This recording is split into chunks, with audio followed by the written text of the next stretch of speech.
अस्सलाम वालेकुम।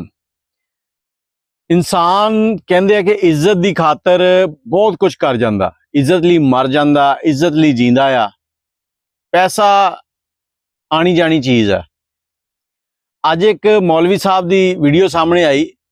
मौलवी साहब जिहड़े ना, जदों भी तुसी किसी की दाढ़ी वेखोगे फौरी तौर पर ख्याल आता कि मौलवी साहब, क्योंकि दाढ़ी जिहड़ी है ये सुन्नत रसूल आ।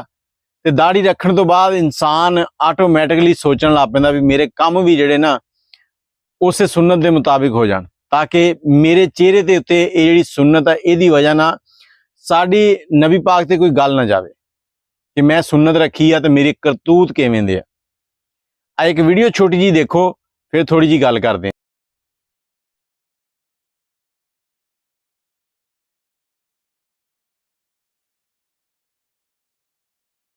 हुण एक मौलवी साहब आ, जवान जहान आ, ते मैनूं लगदा भी कोई अहले हदीस है जिस तरह की दाढ़ी इन्हें रखी हुई है।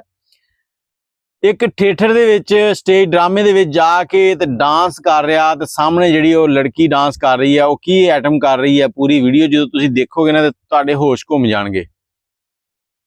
इस बंदे दे घर वाले कोई नहीं हैगे, इहदे बच्चे कोई नहीं हैगे, इहदे माँ प्यो कोई नहीं हैगे जिहड़े इहनूं शर्म दिवाण। बड़े बड़े लोग इहो जिहे काम करदे आ, लेकिन वो इस तरह ऑनलाइन सामने आके तो नहीं इहो जिहे काम करदे, लुक छुप के करदे आ। चलो कुछ ना कुछ शर्म लिहाज से हुंदा ना उन्हां च। काम गलत है, करना ही नहीं चाहिए, लेकिन कोई लुक के कर लो, कोई शर्म कर लो। जो तुसीं हुण सुन्नत रख लई है चेहरे ते, या तो इस सुन्नत नूं लवा दिओ, क्लीन शेव कराओ ते जाओ नचो टप्पो जो मर्जी करो। तुसीं जिस तरह दीआं मर्जी बेगैरतियां फैलाओ। हुण भोला रिकार्ड आ, जो मर्जी करदा, कोई उहनूं ये नहीं कहंदा कि मौलवी आ। उहने टिंड कराई आ उत्तों थल्लों हर पासियों मुन्निया वा, उहनूं कोई बंदा कुछ नहीं कहंदा। ते मौलवी साहब जे तुहाडे तक ये वीडियो पहुंच जावे ना, ते तुसीं इस ते अमल जरूर कर लो कि या सुन्नत छड्ड दिओ या ए पंगे छड्ड दिओ। बेहतर यही है कि ए पंगे छड्ड दिओ। क्यों तुसीं साडे मजहब दा मजाक उड़ा रहे हो? ये वीडियो कल्ली इत्थे नहीं रहिंदी, बड़ी दूर तक जांदियां, ते लोग सब तो पहले मौलवी दे बारे च सोचते हैं कि यह मौलवी की कर रहे हैं, तो बाकी लोग की करते होणगे। ते तुसीं स्टेज ड्रामा वेख रहे हो, चलो वेख रहे हो, एक अलहदा गल है, लेकिन उठ के ते सामने डांस करना, तुहानूं डांस वाला कीड़ा एडा ही टंग मारदा आ, ते ये डांस किते कमरे च जाके कर लिया करो, या लोकां दे सामने ही तुहानूं छारी आंदी है। कुछ शर्म करया करो।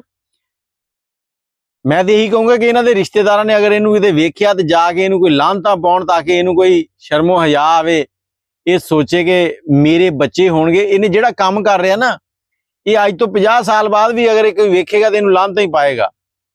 इहदे बच्चिआं नू लोग कहणगे कि तुहाडा प्यो आ काम करदा सीगा, तुहाडा प्यो तो कंजर सीगा।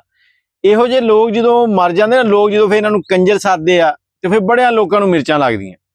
बहुत लोग कहंदे कि वो मर गया तो हुण तुसीं उहनूं बुरा भला कह रहे हो, लेकिन ये काम ही कंजरां वाले आ, ते कंजर ही कहना लोगों ने, वो कंजर मर गया।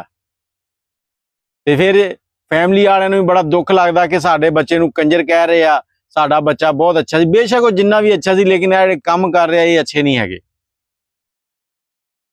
बाकी तुसीं अपनी राय कमेंट च जरूर देना। मेरा सिर्फ गल करने का मकसद ये आ कि किसी की सलाह हो जाए। ए सख्त लफज जो बोले जाते ना, वो यही हुंदा कि इसे बहाने ही उहनूं शर्म आ जाए कि मैं गलत कर रहा, लोग मेरे ते बुरा भला कह रहे हैं, कि मैं शर्म करा, ताकि मेरे बच्चे किसी के सामने सिर ना झुकाउण, नीवीं ना होण।